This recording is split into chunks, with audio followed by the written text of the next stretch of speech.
So today I'm going to speak about the natural treatments for post-COVID ENT and eye problems.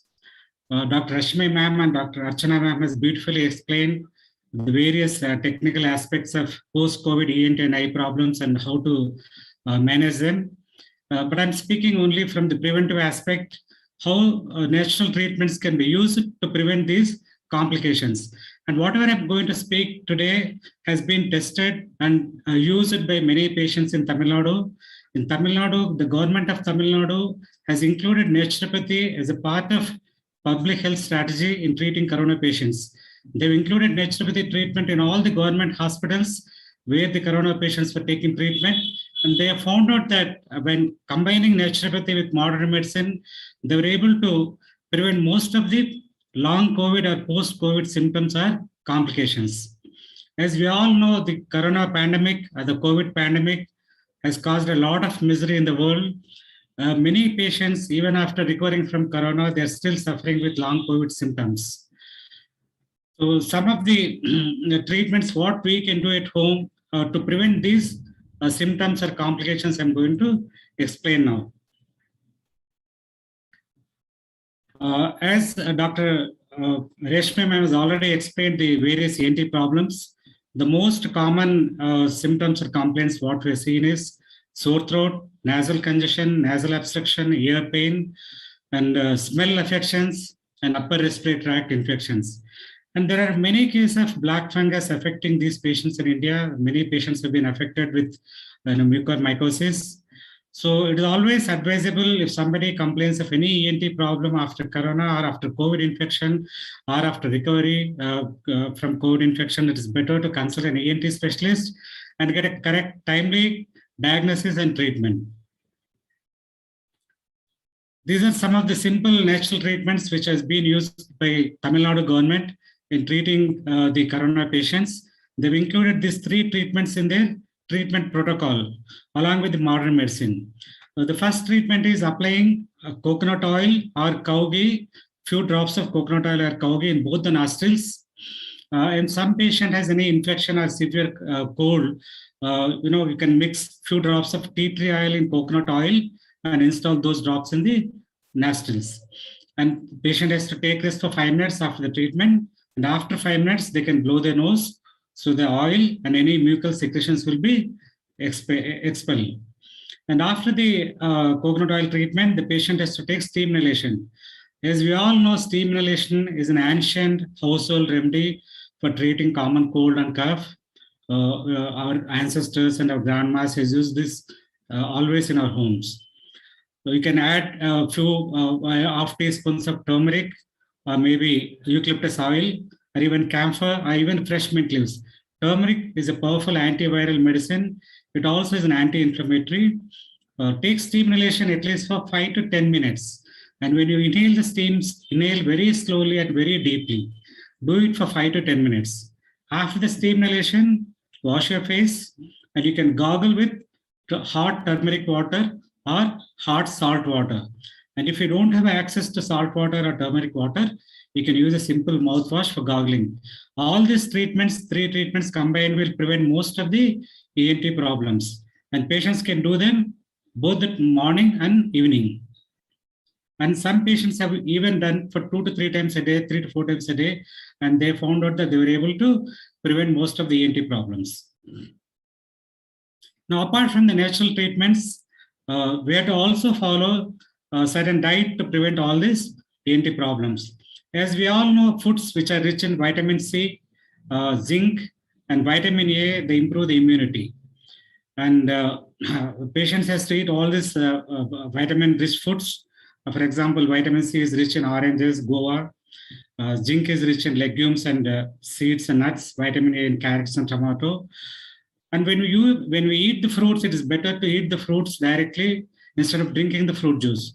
And it is always advisable to avoid any commercially prepared fruit juices because the commercially prepared fruit juices contain very high amount of fructose and sugar, which is not good for the body immunity.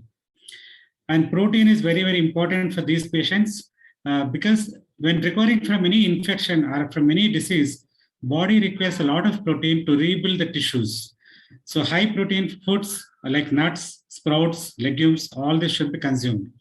Generally advise vegetarian protein because it's always easy for the body for digestion.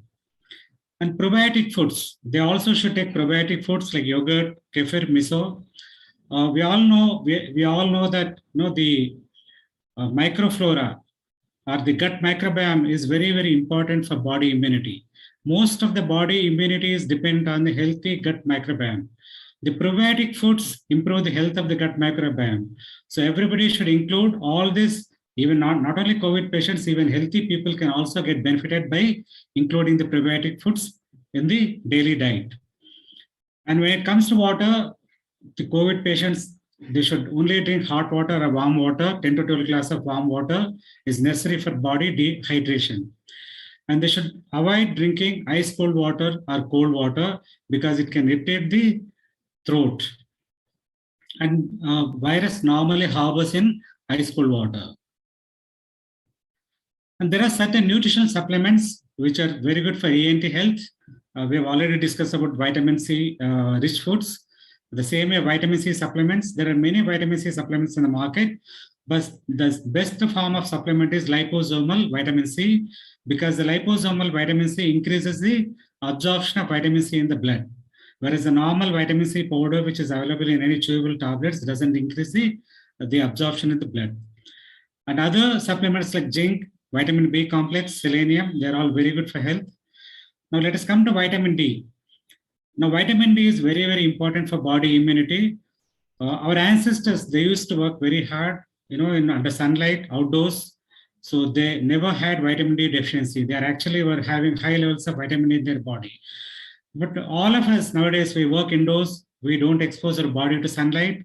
So many of us suffer from vitamin D deficiency. And studies have shown that people who have got less vitamin D in their bodies were prone for many complications of COVID.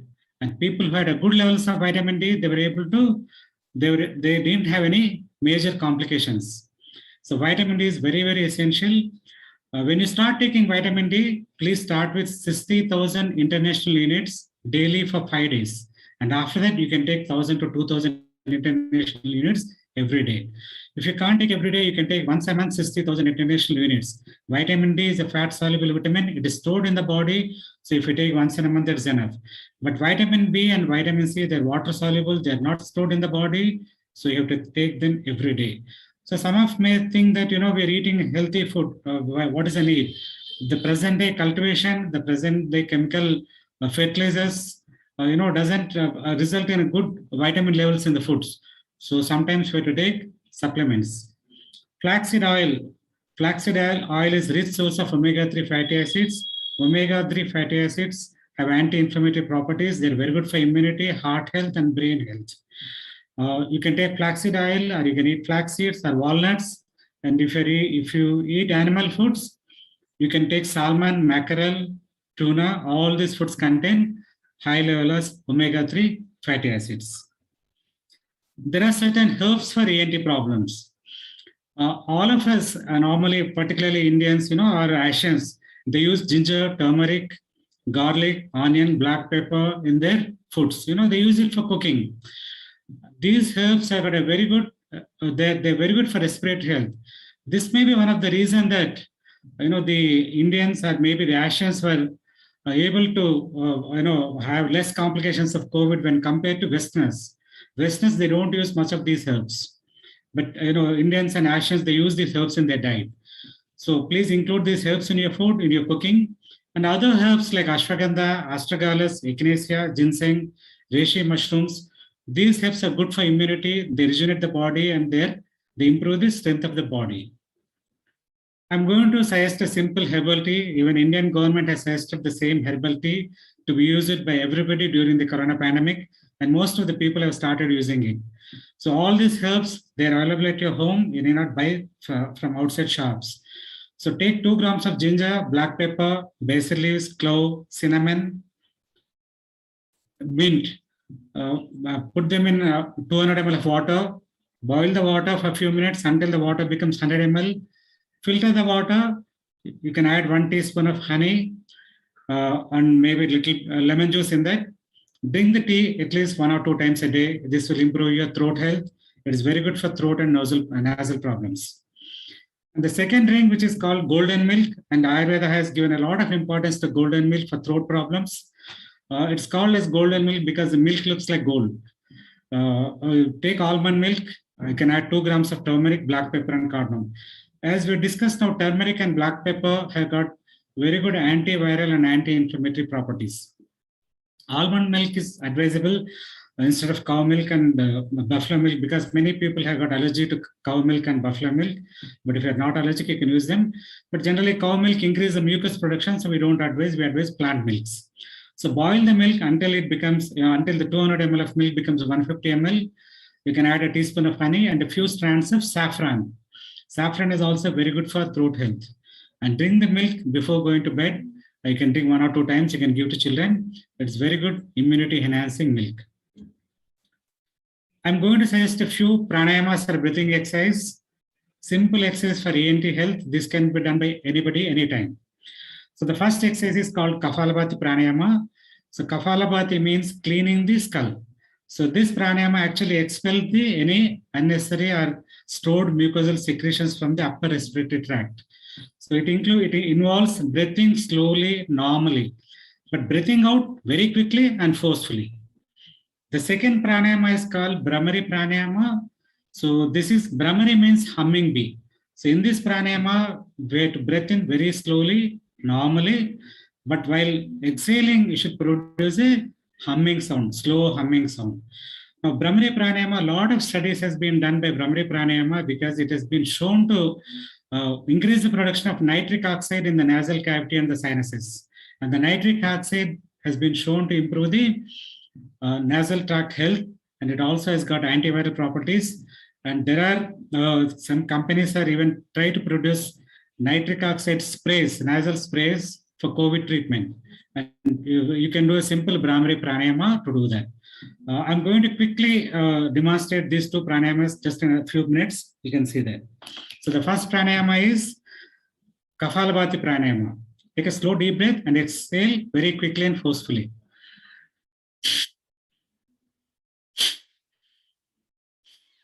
So this is called Kapalabhati. Do it at least 20 to 30 times in a minute and do it for 5 minutes, morning and evening. The second is Bhramari pranayama. This involves covering your ears, covering your eyes with fingertips, and take a slow deep breath and exhale with a humming breath. So cover your ears, cover your eyes, nose, take a slow deep breath and exhale with a humming sound.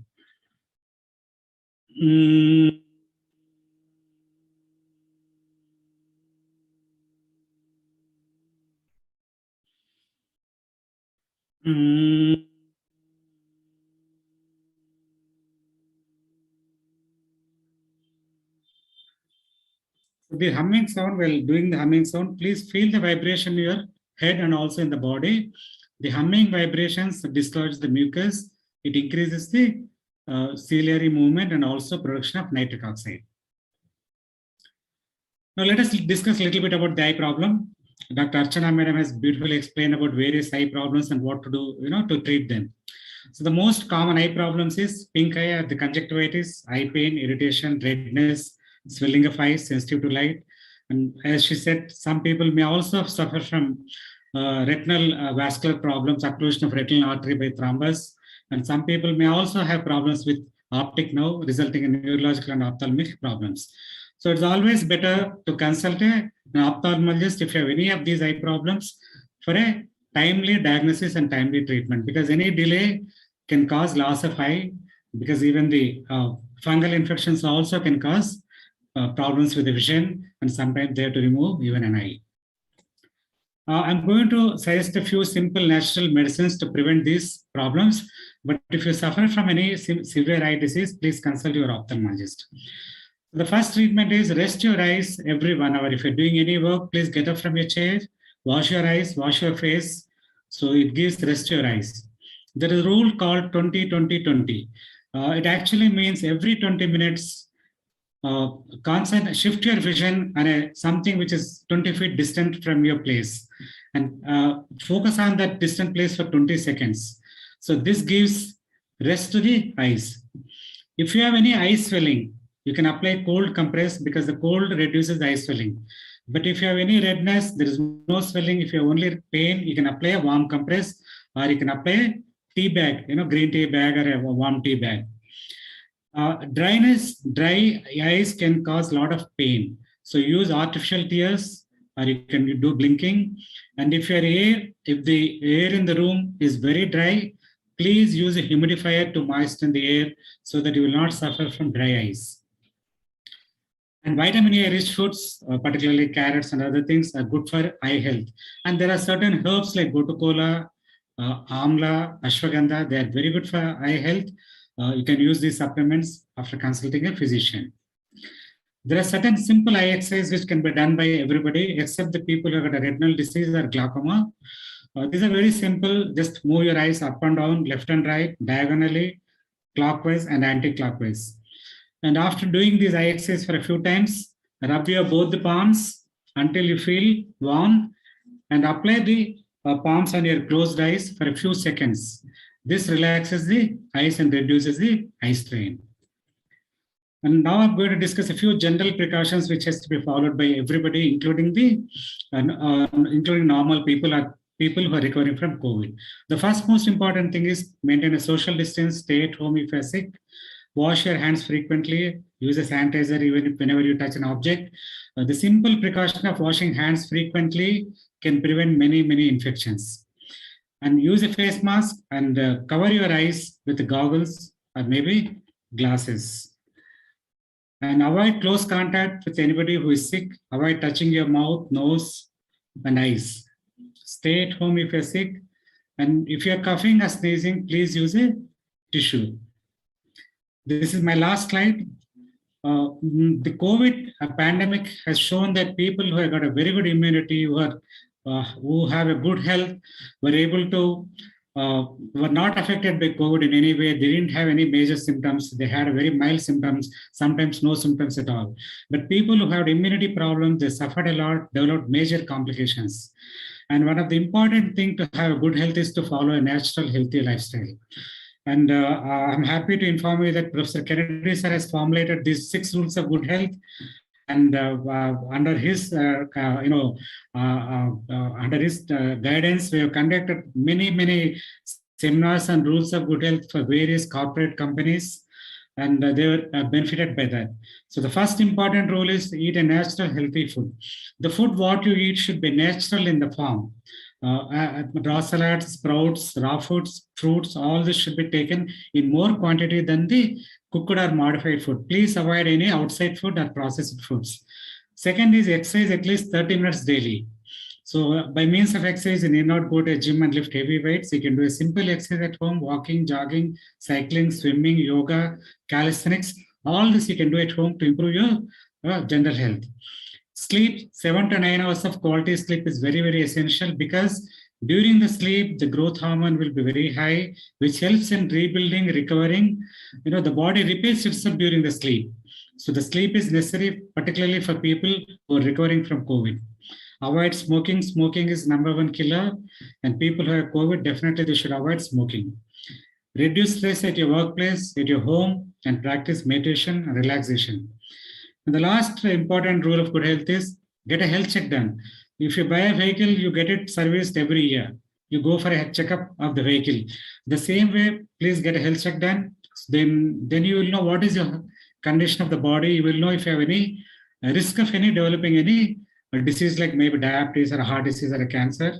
All of us know that even cancer, if diagnosed early, can be cured. Thank you, friends. Thank you, sir. Thank you so much for giving me an opportunity to speak in this webinar. Thank you, sir. And thank you, Dr. Bhargav. Thank you so much. Thank you so much. What you said was so simple and so beneficial to large populations that can be kept healthy by these simple rules that you have so well propounded. But what makes them valuable is when they come from the lips of learned individuals like you. These are simple things that all of us do or try to do or should do on a day-to-day basis, but we gain confidence when it comes from a knowledgeable and experienced individual like you. Thank you so much, Dr. Thank you, sir. Bhargav. Thank you very much for your kind words. Thank you.